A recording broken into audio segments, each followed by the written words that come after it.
I remember once I took my dress jacket off for the first time in many weeks of meeting with a new client on the spectrum, and the person said, "You have to put the jacket back on, Dr. Bricato. Where's the jacket?"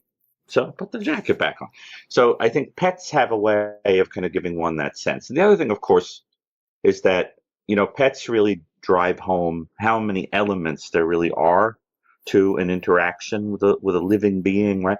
And you really start to understand with people who are neurodivergent how much of love and affection that people give you is sensory.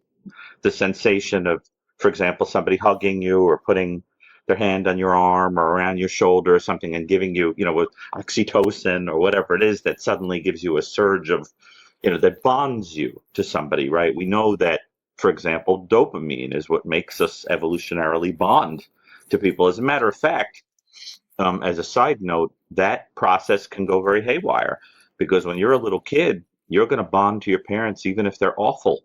You'll get little dopamine surges to make you bond with them. And that's why some people, for the rest of their lives, get excited when they're around people who are awful to them because they bonded to people evolutionarily when they were kids who weren't being very nice to them. And so what happens with a pet, of course, is you get that kind of dopamine surge, that oxytocin surge when you're petting them. Very calming. It's very sensory. And I have to tell you, even myself, I mean, there's very few things I love as much as just sitting and kind of watching the fish swim. It's very calming, right? And so I think there's a lot going on there that can be therapeutic. And then, of course, there's the element of teaching a person responsibility and structure, having to take care of the animal. And then there's the element of loss, the idea that you may lose the animal and have to learn to deal with that reality. So I think there's a lot to it, and it becomes a way of teaching someone how to have a relationship and all the steps that go into it, and how to have a supportive figure in your life. Oh, buy-in from parents. But like everyone has to buy in, right? Like first of all, the child, if the autistic child or adult, like, do they buy into this? How do they respond to a dog in front of them? Do they thoroughly enjoy it? Do they enjoy just animal interactions? Do they enjoy the sensory experience? Are they sensitive to like the noises or the barking? What kind of, how we would also assess like their ability to help care for this animal. Like, how can they help their family members taking care of it? So first of all, like the person, the autistic individual in that family would have to be on board with this. And also it has to fit with the family's lifestyle and their resources. Are they able to take on the responsibilities of caring for an animal? What kind of animal is it? Is it going to be just a pet? Is it going to be an ASA? Is it going to be a service animal? So there's a lot of questions that go into it. It's not so like cut and dry.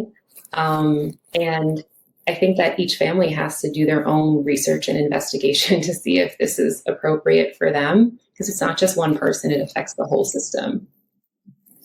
And also I'm wondering, depending on if they're verbal, nonverbal, how might a family gauge if the child really is interested in having this animal? Yeah, I mean, if the child is verbal, obviously they might be able to share more about their feelings of having an animal. But it's also just like observing how the child interacts with animals in other settings, like with a therapy animal that maybe visits the school, or do they show an interest, like a genuine interest in like petting animals that they see? Do they seem like, do they feel calm, or do they seem calm in the presence of animals? Or maybe they are familiar with animals visiting their school setting, or maybe they already receive animal assisted therapy. I think it's, you have to take a comprehensive look into how they respond verbally and non-verbally to animal interactions in their life. And I think that there are ways that you could sort of like dip your toes in and see You could visit the zoo. You could visit an adoption program or a shelter. You can see how they interact with a friend's dog or a friend's cat, or it doesn't have to be a dog necessarily. It could be, a smaller animal. And to see, even if they're nonverbal, I think that there are definitely cues to assess if this is something that might be a good fit for them. Rub my belly, rub my belly, rub my belly, my belly, my belly, rub my belly, rub my belly, rub my belly, my belly, my belly. I like my ears rubbed.